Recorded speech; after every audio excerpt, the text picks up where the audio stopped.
Good morning, good afternoon, good evening. This is Harry from Hasper TV, back with another match review video. As you guys can tell, I still haven't got my voice completely back from the United game. I had to use my voice a lot today. I was maybe a bit quieter. Anyway, let's get into it. Spurs 3, Liverpool 6. Now, where do we go from here? In general, I'm quite surprised this manager's still here, but let's talk about the game briefly. So Liverpool did what Liverpool have been doing all season, dismantling teams. But it's not, for me, the actual loss itself that's pissed me off. It's just the manner of where we've lost. Because a lot of these goals we conceded, I'll give massive praise to Liverpool because the way they played today, or yesterday, rather, was like bloody brilliant. They move the ball very quickly, number one. They're very direct, number two. And obviously they have quality players, but when you have lesser quality players compared to a team that has high quality players, what should you do? You should adjust to the opposition, which is who we are, mate. Doesn't seem to do any of the time, really. At this point, I'm convinced the guy he will never change. So let's get into it. First of all, starting lineup. I'm going to briefly talk about it. Obviously, the back five kind of picks itself at the moment, but Spence kind of snuck in ahead of Udogie, who, considering he didn't come on in the game, might have still had a knock. I don't know. But Spence playing on the left, and he's probably one of the only bright spots of the game for Tottenham, to be honest. Made you think why I didn't play him earlier in the season. Bear in mind, I'm not one of Spence's biggest fans. I don't. He's a Levy signing anyway. Obviously, talking about previously under Conte, he was signed, and obviously Conte alluded to the fact that he was Levy signing, but he was probably one of our positive sparks out of the whole game, even though we lost 6-3. Ironically, I thought Dragusin and Gray, and bear in mind, people know how I feel about Gray, were actually not that bad, but because the way we play exposed them so much is why we conceded 6. It's like, how can I sit and praise defenders for playing well, minus Porro, and even force them to keep us in the game in some instances, and we still conceded 6. Let's get to the midfield. Bissouma, Sarr, Maddison, who did actually score near the end of the first half before Liverpool added their third. I thought despite his goal, he wasn't that great. I didn't want to play him in this game. In fact, I actually wanted to play Kulusevski with Bissouma and Sarr in the middle because I felt like we needed a bit more strength in there. I was no surprise that later in the game, when he moved Kulusevski into the middle, it looked a lot better. But that's beside the point. I don't think Kulusevski is useful on the right at all. I think it's kind of a waste of time, as I've repeated repeatedly on this and many other channels. Bissouma had his usual inconsistent game. Obviously, after United, everyone sat there and praised him like madmen. And then we come to Liverpool at home, another poor performance. But then again, in his defence, he's not actually number 6. He shouldn't be doing this much running and just hang another player out to dry. Rather than trying to use the players with their limitations, trying to alleviate the problems, you cause even more. The front line, like I said, Kulusevski starting on the right, was absolutely useless until he got moved into the middle.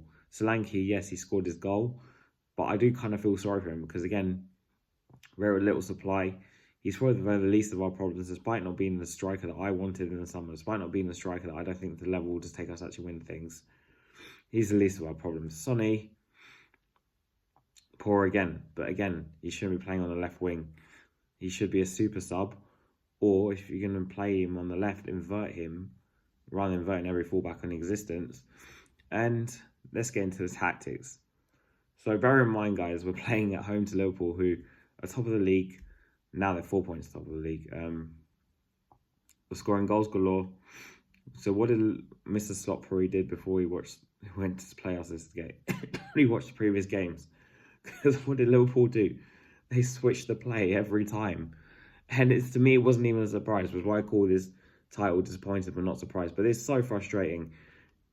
Before the game, and I was on a podcast in the morning, I was discussing how I would like to see Spence with Porro on the right. When you have injury crises, when you have players missing, when you're playing a team better than you, let's be honest, Liverpool's top of the league for a reason, you try and alleviate the problems you have. Stop inverting the fullbacks, because inverting the fullbacks left, so what? Honestly, there was so much space in the wide areas. Like, I probably could have run on the pitch and been a third man, an extra man, and it still would have been space. That's how bad it was, right, on the wide areas for us. As we know, Salah and Diaz, who always does well against us, and Gakpo, especially Gakpo this season, has kind of hit form. But them two players, Lewis and and Salah, they're probably Liverpool's most dangerous players. And not just that, they're wingers. And what is our biggest weakness? On the wings. So kind of Liverpool's strengths exploit our weaknesses. So what should we do, really? Try and at least alleviate the pressure on the weaknesses so we concede less chances and we concede less goals. Wow, what is... Oh, God, I don't have a coaching badge. I can work that out. The midfield battle, again, I go back to the fact that we put Kulusevski in the middle. We were losing that every time. And maybe that's part of Bissouma's inconsistency. But at the same time, why are you telling my man to go up and down? At least tell him to sit, so at least the guy doesn't go up and down. And you look at some of the Liverpool goals. The high line again. Dragusin and Gray. Bear in mind, Gray ain't even a centre half. We're only playing with them because of emergency. Dragusin is probably our slowest defender, our slowest centre back. Him and Davies, I guess, maybe it's a bit closer than I think. But for me, he can't play in a high line. What do we do? Play a high line. What happens? We get cooked. It's like, where is he? There's no adaptation, no tactics. He's killing our players. That's why he's getting his hamstring injuries. He's stubborn, so he's not like he's going to change. There's no hope there. How this guy is still at the club, I do not have a Scooby-Doo. His tactics are so... Honestly, there's actually rubbish. And I'm so sick of it. I was talking about entertainment.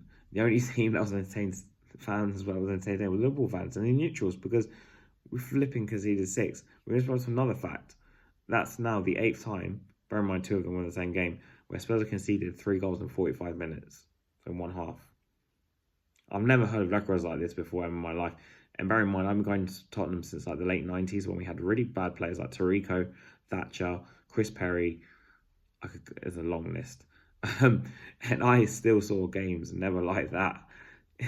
And we're back to mid-table. Levy and just taking us back to where we were when he first joined. So 23 years of absolute failure on top of it. And unfortunately, this manager's out of his depth. He shouldn't be here. He needs to go. I didn't even have bloody Mason in charge for the rest of the season. It's better than this crap. And Ange out every day of the week. Levy out every day of the week. But this manager's getting away with literally like anything. And it's mental to see. We're going to Nuno away next, who, bear in mind, was sacked after 10 games without having 12 points. Ange this season, after 11 games, had 13 points. He's still here. And bear in mind, he has a year behind him as well. I've seen 0 progression. That's our 8th loss of the season. Bear in mind, again, I lose to the fact that it was 8 times we conceded 3 goals in 45 minutes sections, right? 8, I guess. But we're sitting in 11th, 23 points. It's just pathetic, honestly, actually pathetic. The tactics are pathetic. And I'm not going to sit here and talk about positive. The only positives I saw that game was Spence looked all right.